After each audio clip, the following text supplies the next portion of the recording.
this conversation because the South African National Taxi Council, SANTACO, and its affiliate, SAMTI, say they're working to improve cooperation between the minibus taxi industry as well as e-hailing platforms. This follows a landmark meeting with companies like Bolt, Taxi Ride, and Schumer Ride after the signing of the National Land Transport Amendment Act. The law officially recognizes e-hailing as public transport. It requires registration and visible branding. For more, we're joined by SANTACO spokesperson Rebecca Phala. Rebecca, thank you so much for the time. Really appreciate it. Perhaps we can just start with, what has happened in the past is if these e-hailing drivers have been recognized because they've had a passenger in the back of the car as opposed to somebody sitting next to them, etc., they've been fearful of riding around in particular areas. Would the visibility of the signage, etc., not increase the amount of risk they may bear to rogue people within other industries, including the taxi industry?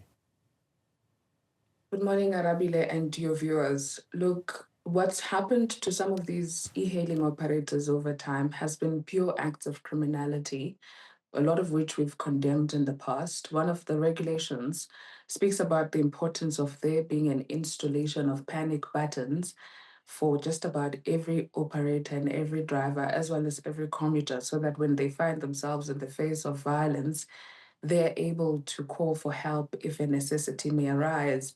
So the reality of the matter is we're starting these talks so that we can also on our side do the work to continue from where we've been in terms of ensuring that our operators as well as our drivers on the ground understand that e-hailing is just as legal a mode as every other vehicle that would be ferrying South Africans on the roads. Remember, the concern has always been to say because of the non-identification, there were some who saw an opportunity to come in with private vehicles, not having been authorized and or permitted by any authority to start ferrying South Africans illegally. So the criminality cannot necessarily be a hindrance for people to be ferried in their preferred mode of transport. And that's why we've always said that on our side, we condemn the criminality and we're going to ensure that those that are found to perpetrate it are called to book. So no, it will not. If anything, it will show us as colleagues in the public transport sector who is who, because the same with taxis, you're able to identify if a minibus is a taxi or not because they've got stickers which show an identification. So it will not, if anything, it will bring in an element of visibility, an element of knowledge among colleagues, but also an ability for us to be able to determine if there are those who still operate illegally within the ranks, and those will obviously then be brought to the attention of law enforcement. Yeah, and I suppose that it's then trying to create the environment where this is understandable, because that's what these corporation talks are about, right? How do we hold both sides far more accountable for their actions, for routes taken, for how exactly they address each other, the actions, and if somebody does happen to then go off script or off canter here, how exactly then do you bring them back into line and make them more accountable?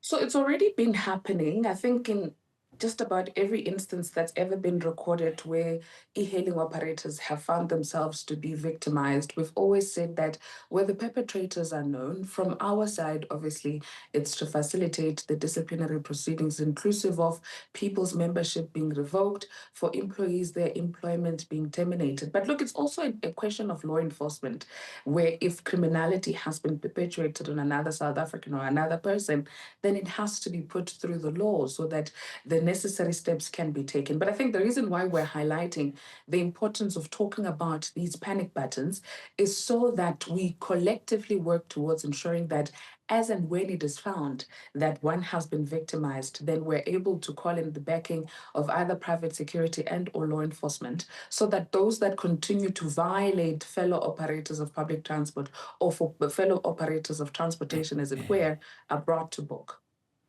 Yeah, and bringing them to book means law enforcement now gets involved too. How much of them are in this conversation with you as you begin these talks? So we've already had just this one meeting with the app companies, and I mean from the list that you've listed, it's not even all of them. We're intending to have many more engagements with more app companies. But the reality is we took this as a responsibility that we have to undertake as an industry.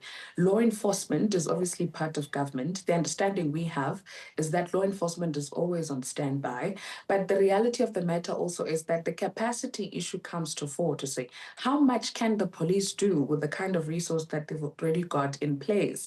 So one of the initiatives that, for instance, for us as SANTACO, we're bringing on is what we call a digital Mbembe, where we'll effectively have this panic button tied to private security companies who can also help in terms of response to ensure that at least there's some element of protection. But the other understanding that we're also looking towards is, as the conversations mature, is to then reach out to police and see how they can come in and also ensure that as and when these buttons are pressed, one part of it also rings on their side, and where possible, they're also able to intervene.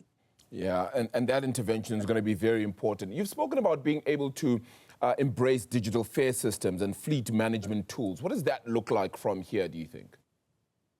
So we are currently piloting a number of systems. So with fleet management systems, what we're doing is we're using tracking devices in all of our vehicles, and the owners of vehicles are able to get a sense of where their vehicles are operating, the speed and the mannerisms of their drivers.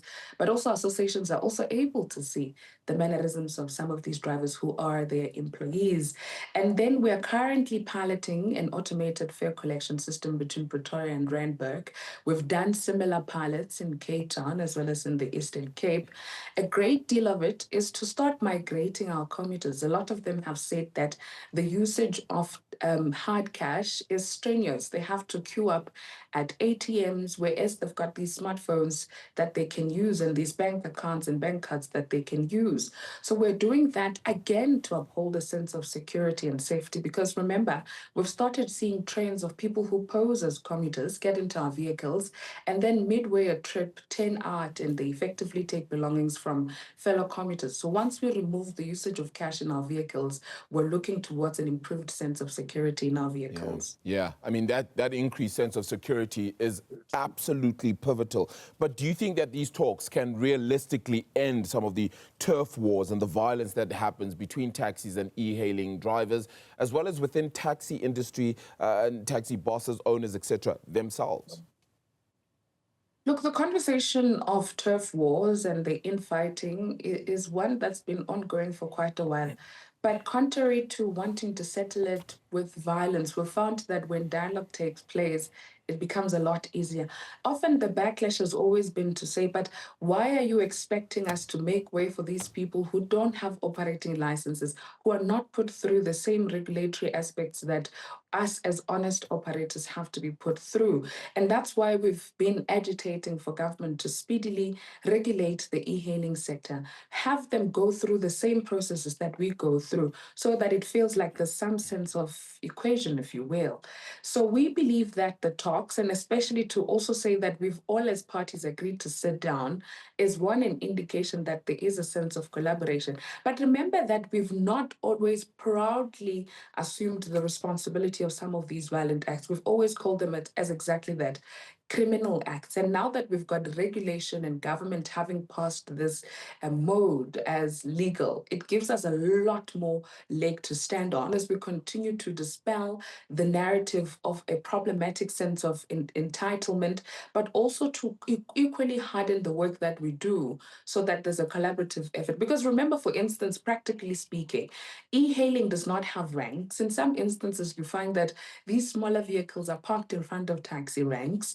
And at some instances, taxis, minibus taxis, are not able to move freely. So the regulations have given us some language of how to start talking about things of that sort. But look, Arabile, the journey is going to take a bit longer because it's two very unique industries. But the reality of the matter is South Africans just want to have a choice of whatever mode they want to use. And we're going to have to make sure that they are always at liberty to do that, which is why it's important for us to converse on a continued basis. So, Rebecca, how long would this take? You said it's going to take a little longer. How long? Because the safety of people, the lives of the commuters are also being, absolute pains and importance here. And at the same time, is that to say that, for example, as one of the key aspects you might want as SANTACO is that e-hailing vehicles should not be parking anywhere near taxi ranks within a particular set of distance? And exactly to the point you've just raised now, you and I know that issues of governance and what government pronounces being a reality do not always happen instantly. But you mustn't mishear me. I'm not saying that in the interim we're going to allow for commuters to still feel like they are being compelled to use a certain mode without the other. And that's why we've always said we encourage South Africans, where they find that they're being violated, to get in contact with the police and open cases, but also reach out to us through our taxi association so that the people that are victimizing them are put through the necessary disciplinary proceedings. That is because the principle of people having the right to every mode of transport that they want to take has always got to be underscored.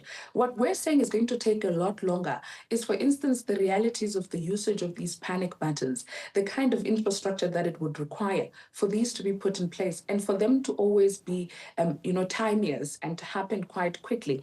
That's not going to happen overnight. There's a lot of conversation that's got to happen. I've spoken to you about how we'll still need to talk to law enforcement amongst other partners.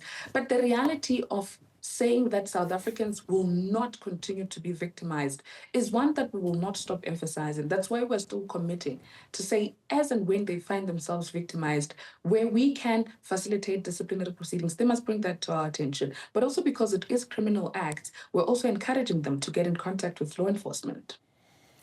Yeah, our market is very interesting because, one imagines that if we say an e-hailing vehicle should not be anywhere near a taxi rank, for example, within a particular distance, what happens if I'm dropping a family member at a taxi rank and I'm then seen to be a e-hailing vehicle? Does that mean I'm then subjected to any kind of ridicule, violence, etc.? That is the hope, that, those sort of things don't happen. And I think that's why these talks are so important. Rebecca, I do appreciate this conversation, and then let's continue to have it, because so much still permeates out of the taxi industry. SANTACO spokesperson Rebecca Phala joining us this morning as